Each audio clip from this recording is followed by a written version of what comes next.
That is lovely. Thank you so very much, Celise. Thank you for the board. Thank you for everybody here. Thank you to our slightly weird and crazy Supreme Court, and thank you to the United States of America for finally giving us our equal rights that we all deserve.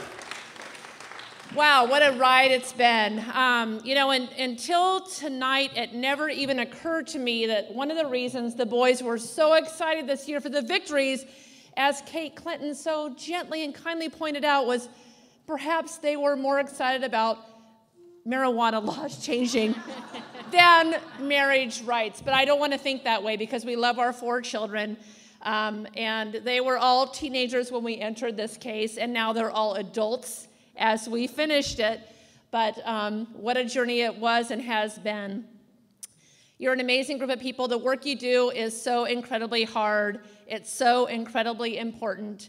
And as our wonderful lawyer, Ted Olson, who, despite all the things he might have been involved in our country, is the warmest, most wonderful, fantastic champion we could ever have to bring marriage equality to the forefront of our country and in front of our Supreme Court.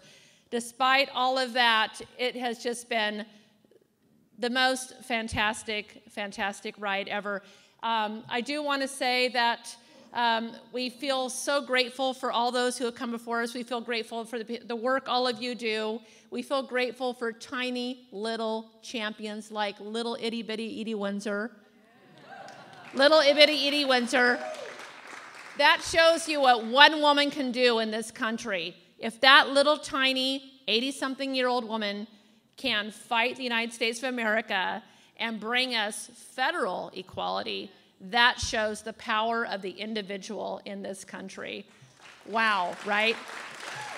She is a true rock star and an American hero. I want to introduce you now to another American hero, my darling, beautiful wife, Kris, but you may know her as the rest of the country and our lawyers do as Perry. This is Perry.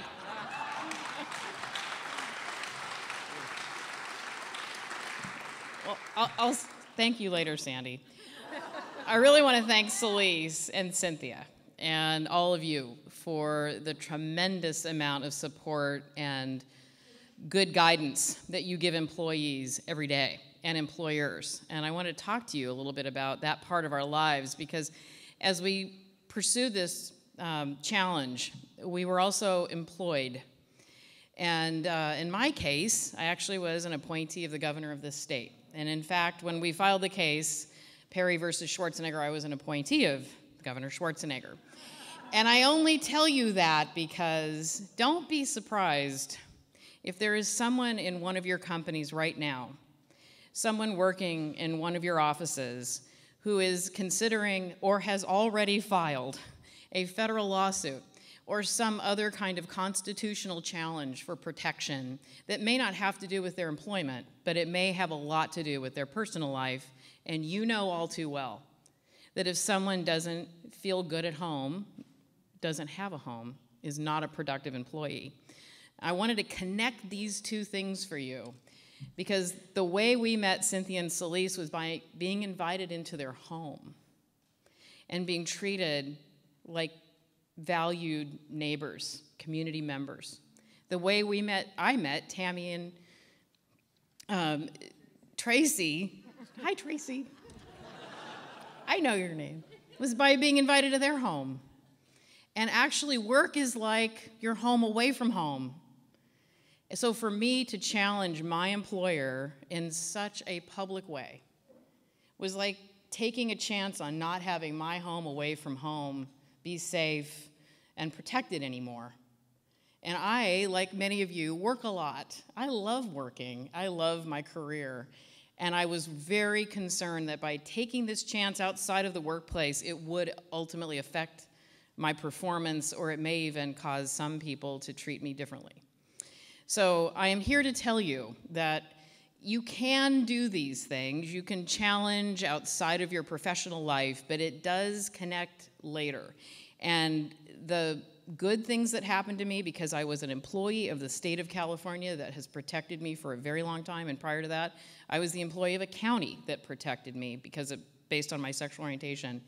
But even though I had those protections, I was still so worried that employees would leave, that my pursuit of this would cause others to find ways for me to leave.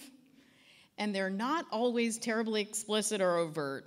And I really want to implore all of you to keep up your vigilance, your dedication, your commitment to your employees in all parts of their life so that they can perform for you, be more productive for you, help your company succeed. Because at the end of the day, that helps all of us. So thank you for what you do to support employees in their home away from home, because I was fortunate enough to benefit from that, and look what it gets you. Big changes for the whole state, so thank you very much.